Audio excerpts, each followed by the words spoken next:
Marwadi university మంచి భవిష్యత్తు కోసం తెలుగు విద్యార్థులు ఇష్టపడే యూనివర్సిటీ. కాల్ 9059052378 9059052379. జమ్మూ కాశ్మీర్ పెహల్గామ్ లో జరిగినటువంటి దాడి తర్వాత మాత్రం ఇప్పుడు కేంద్రం పూర్తిగా రాష్ట్ర ప్రభుత్వాలతోని డైరెక్ట్ గా మాట్లాడుతోంది. హోం మంత్రి అమిత్ షానే డైరెక్ట్ గా ఇప్పుడు సీఎంలందరికీ కాల్ చేసి ఎంతమంది పాకిస్తానీయులు ఉన్నారు వాళ్ళందరినీ కూడా డెడ్ లైన్ విధించాం. మనం 48 గంటల్లో వెళ్లిపోవాలి అని డెడ్ లైన్ విధించాం కాబట్టి ఆ లోపల ఖచ్చితంగా వాళ్ళని పంపించాలి.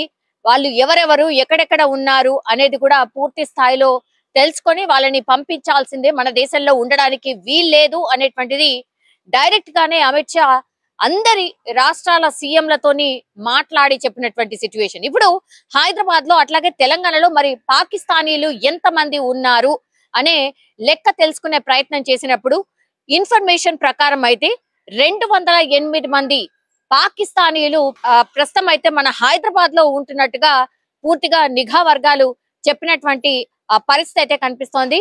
వీళ్ళందరూ కూడా శంషాబాద్ లోని ఫారినర్స్ రీజనల్ రిజిస్ట్రేషన్ ఆఫీస్ లో ఖచ్చితంగా వీళ్ళ పేరుని నమోదు చేసుకోవాల్సి ఉంటుంది. ఎవరైనా సరే 48 గంటల్లో వెళ్లిపోవాలి అని కేంద్రమే ఆదేశించింది కాబట్టి పాకిస్తానీయులు ఇక ఎక్కడ కూడా అంటే భారతదేశంలో ఎక్కడ కూడా ఉండడానికి వీల్లేదు. అది ఎస్పెషల్లీ హైదరాబాద్ లో 208 మంది ఉన్నారని లెక్క తేల్చింది. అలాగే కేంద్రమే ఒక లిస్ట్ ని రిలీజ్ చేసింది కాబట్టి అందులో భాగంగానే ఇప్పుడు రాష్ట్ర సర్కార్ రంగంలోకి దిగింది. మరి ఎంతమంది 208 మంది ఉన్నారు అని కేంద్రం చెప్తోంది. కానీ ఇక్కడ నిజంగానే అంటే ఇతర దేశస్తులు ఎవరైతే ఇక్కడ వచ్చి నివసిస్తూ ఉంటారో వాళ్ళందరూ కూడా నేను ఇంతకు ముందు చెప్పినట్టుగా ఈ ఫారినర్ రీజనల్ రిజిస్ట్రేషన్ ఆఫీస్ లో నమోదు చేసుకోవాల్సి ఉంటుంది. ఎంతమంది నమోదు చేసుకొని ఉన్నారు? ఇప్పుడు కేంద్రం పంపించిన లిస్ట్ అట్లాగే రాష్ట్ర సర్కార్ దగ్గర ఉన్న లిస్ట్ టాలీ అయిందా లేదా? ఒకవేళ టాలీ కాకపోతే మరి మిగతా వాళ్ళు ఎక్కడ ఉన్నట్టు? ఇప్పుడు ఈ ఫారినర్స్ అంటే ఎనీ కంట్రీ నుంచి వచ్చిన వాళ్ళందరైనా సరే ఖచ్చితంగా రిజిస్ట్రేషన్ చేసుకోవాల్సి ఉంటుంది. అంటే సౌత్ ఆఫ్రికా అనుకోండి, పాలస్తీనీలు అనుకోండి, బంగ్లాదేశ్ వాళ్ళు అనుకోండి, ఎక్కడి నుంచి వచ్చినా సరే వాళ్ళందరూ కూడా ఈ ఫారిన్ రీజనల్ ఆఫీస్ లో రిజిస్ట్రేషన్ చేసుకోవాల్సి ఉంటుంది. మరి ఎంతమంది ఇట్లా రిజిస్ట్రేషన్ చేసుకొని ఉంటున్నారు? అక్రమంగా ఉంటున్న వాళ్ళు ఎంతమంది?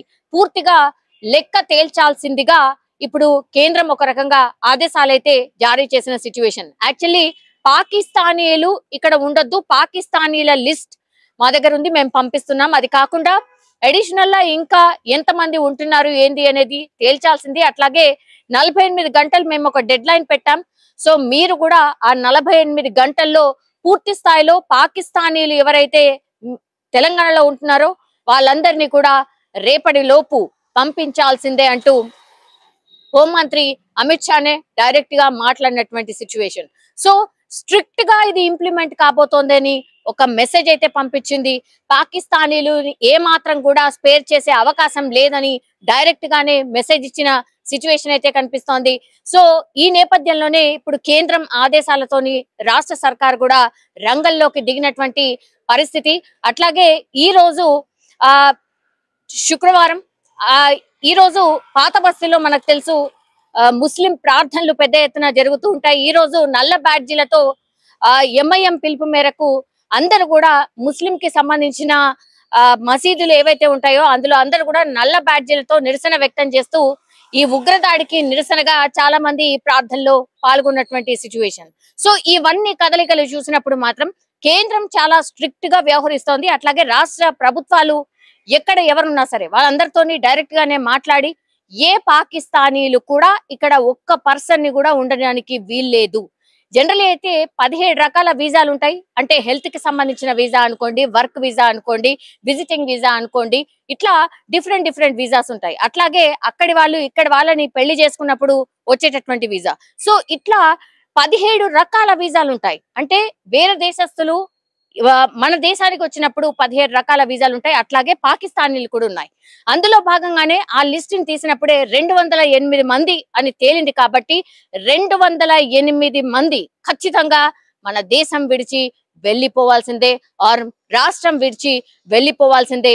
ఇది స్ట్రిక్ట్ గా ఇంప్లిమెంట్ కాబోతోంది అని చెప్పకనే చెప్పినటువంటి సిచ్యువేషన్. ఇప్పుడు పేషెంట్స్ ఎవరైనా ఉన్నారు, ట్రీట్మెంట్ కోసం వచ్చిన వాళ్ళు ఎవరైతే ఉంటారో స్పెషల్ కేటగిరీ కింద మరీ నడవలేని పరిస్థితిలో ఆర్ అన్కాన్షియస్ ఉన్న పరిస్థితిలో, లేదంటే ఏదైనా సర్జరీ చేసినటువంటి పరిస్థితిలో అట్లాంటి వాళ్లకు మేబీ స్పెషల్ పర్మిషన్స్ తీసుకున్న తర్వాత మినహాయింపు ఇస్తారేమో. కానీ మిగతా వాళ్ళని మాత్రం ఖచ్చితంగా ఏ ఆస్తులున్నా ఇంకేమున్నా సరే ఈ రాష్ట్రం ఆర్ ఈ దేశం విడిచి వెళ్లాల్సిందే. ఎందుకంటే దేశవ్యాప్తంగా మనందరికీ తెలుసు హై అలర్ట్ కొనసాగుతోంది. ఎందుకంటే ఇంకా కూడా ఈ ఉగ్రదాడు జరిగే అవకాశం ఉందని కేంద్ర ఇంటెలిజెన్స్ వర్గాలే, కేంద్ర నిఘా వర్గాలే పూర్తిగా చెప్పినటువంటి సిచ్యువేషన్ అయితే కనిపిస్తోంది. అందుకే ఇప్పుడు హోంశాఖ రంగంలోకి దిగినట్టు స్పష్టంగా అర్థమవుతోంది. సో ఉగ్రదాడి జరిగే అవకాశం, ఇంకో పెద్ద ఉగ్రదాడి జరిగే అవకాశం ఉందంటూ ఇంటెలిజెన్స్ వర్గాలే స్పష్టంగా చెప్తున్నటువంటి పరిస్థితి కనిపిస్తుంది. అందులో భాగంగానే ఈ గ్రౌండ్ వర్క్ అంతా స్టార్ట్ అయిపోయింది.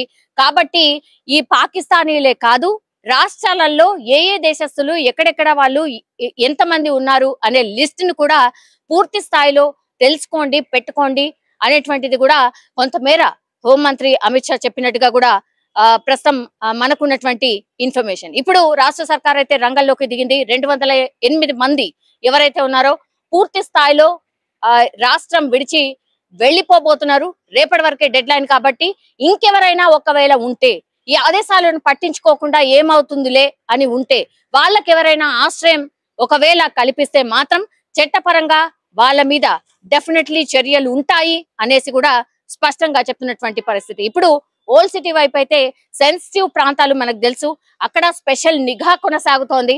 అట్లాగే ఎన్ఎస్జి కమాండోస్ కి సంబంధించి కూడా అప్పుడప్పుడు వాళ్ళు కూడా వచ్చి, ఎన్ఐఏ అధికారులు కూడా అప్పుడప్పుడు వచ్చి పాత బస్తీలో కావచ్చు, నిజామాబాద్ ఇట్లాంటి కొన్ని ఏరియాస్ లో అప్పుడప్పుడు కొంతమందిని లిఫ్ట్ చేసి వాళ్ళని తీసుకెళ్లి ఇంట్రాగేషన్ చేశారు అన్నటువంటి వార్తలు కూడా మనం చాలానే వింటూ ఉంటాం.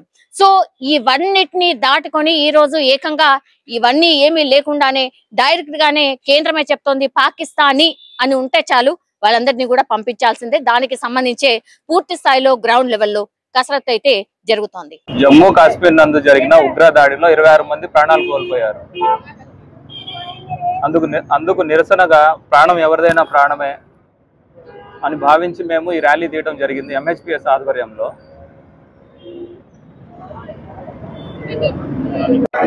హిందూ ముస్లిం హిందూ ముస్లిం హిందూ ముస్లిం